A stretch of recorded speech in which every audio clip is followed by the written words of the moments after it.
ہمارے ایک بزرگ مرجع گزرے، بزرگ عالم گزرے امام خمینی سے پہلے، کہ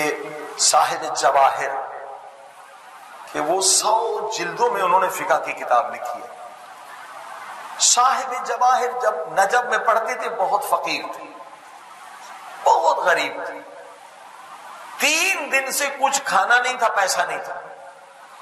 آخر مجبور ہوئے، جا کے قرضہ لیا،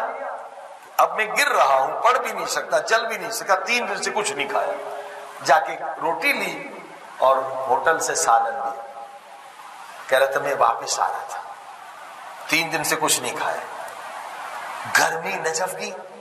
میں نے دیکھا گرمی میں کتیا ہے، کتیا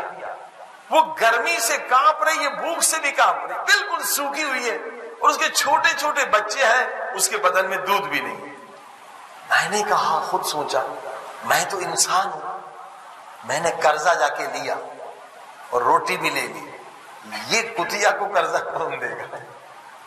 میرے دل میں رحم آ گیا، میں بھی 3 دن کا بھوکا تھا، میں نے کتیا کے سامنے روٹی رکھ لی، کھانا رکھ دیا،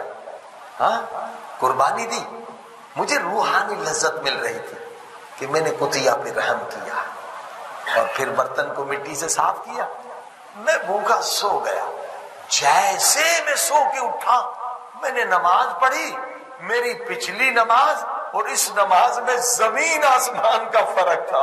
اتنی لذت مجھے مل رہی تھی، گریا آ رہا تھا، میں نے کہا یہ کیا ہو گیا؟ پھر کتاب پڑھا تو جو پڑھا فوراً یاد ہو گیا، میری میموری فوٹو میموری ہو گئی، میں نے کہا یہ کیا ہو گیا؟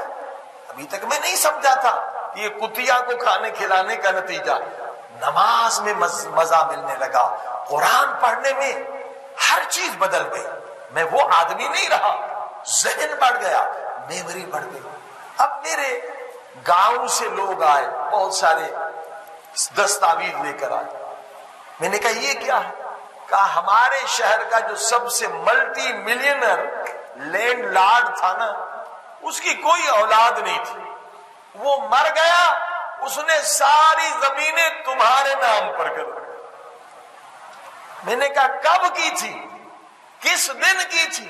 اور کس وقت کی تھی؟ تو انہوں نے جو دن بتایا اور وقت بتایا، وہ وہی وقت تھا جب میں کتیا کو کھانا کھلا رہا تھا۔ اللہ اکبر، رحم رحم رحم، سب سے زیادہ یہی آیت ہے نا، بسم اللہ الرحمن الرحیم، وہ رحمان بھی ہے رحیم بھی ہے، بار بار 114 مرتبہ اللہ نے اعلان کیا ہے میں رحمان بھی ہوں رحیم بھی ہوں، اے بندے اگر تو رحم کرے گا تو پھر یقیناً میں تجھے عبادت کی لذت دوں۔